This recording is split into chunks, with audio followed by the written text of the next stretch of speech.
For fitness enthusiasts and gym goers alike, the question of whether running leads to muscle loss has sparked countless debates. Some swear by running as a fantastic way to improve cardiovascular health and overall fitness. Others, particularly those focused on building muscle mass, often view running with suspicion, fearing it will sabotage their hard-earned gains. This apprehension is not entirely unfounded. There's a common belief that engaging in excessive cardiovascular exercise, particularly long-distance running, can lead to a decrease in muscle size and strength. This notion has led many, especially those focused on bodybuilding, to shy away from running altogether. However, the truth about running and its impact on muscle mass is far more nuanced than simply labeling it as good or bad.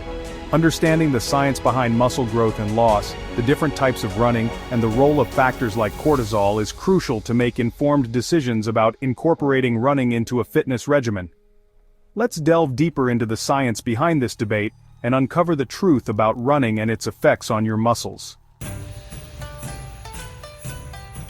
The world of bodybuilding, with its emphasis on hypertrophy and achieving peak muscular physique, has historically been wary of cardio, particularly long-distance running. This skepticism stems from the observation that many marathon runners, despite their incredible endurance, often possess less muscle mass compared to individuals who focus primarily on strength training. This observation led to the belief that excessive cardio, especially endurance-based activities like marathon running, could interfere with muscle growth. Bodybuilders, seeking to maximize muscle hypertrophy, often prioritized weight training and carefully controlled their calorie intake to support muscle building. The idea of their bodies potentially breaking down muscle tissue for fuel during long runs was counterintuitive to their goals. This fear led to many bodybuilders avoiding running altogether, or limiting it to short bursts of high-intensity interval training, or HIIT, to minimize potential muscle loss. While these concerns are not entirely unfounded, it's crucial to understand that the training and dietary demands of a marathon runner differ significantly from those of a bodybuilder.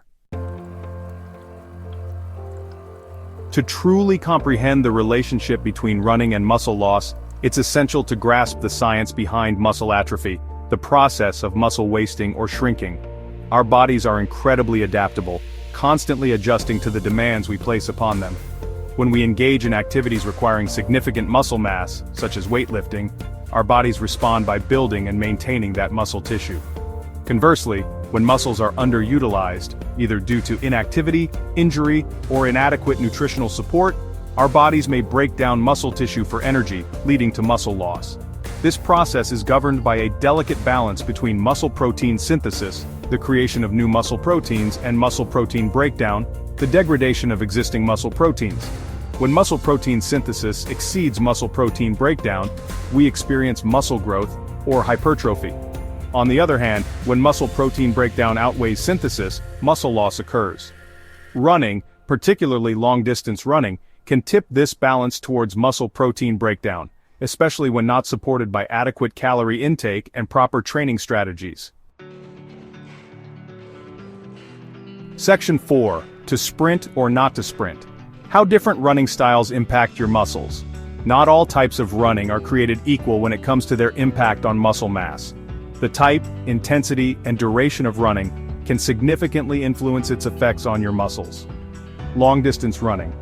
Endurance-based running such as marathons or long-distance training can potentially lead to muscle loss, especially when not adequately supported by sufficient calorie intake and strength training.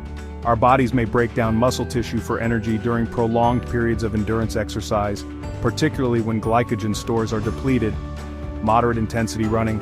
Running at a moderate pace for a reasonable duration, around 30 to 60 minutes, is less likely to cause significant muscle loss, especially when incorporated into a balanced training regimen that includes strength training and adequate calorie intake.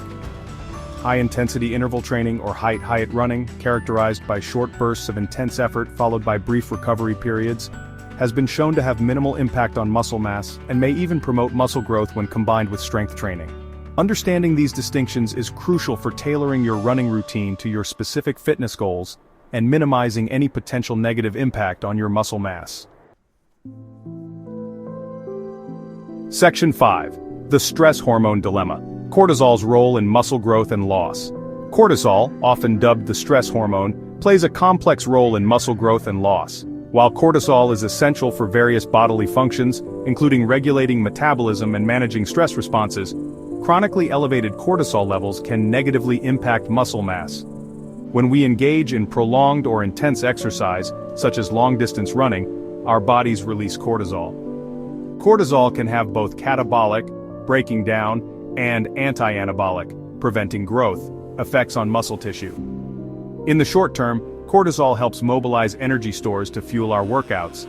However, chronically elevated cortisol levels, often associated with overtraining or chronic stress, can create an environment that hinders muscle growth and potentially contributes to muscle loss. It's important to manage stress levels through adequate recovery, proper nutrition, and sufficient sleep to mitigate the potentially detrimental effects of chronically elevated cortisol.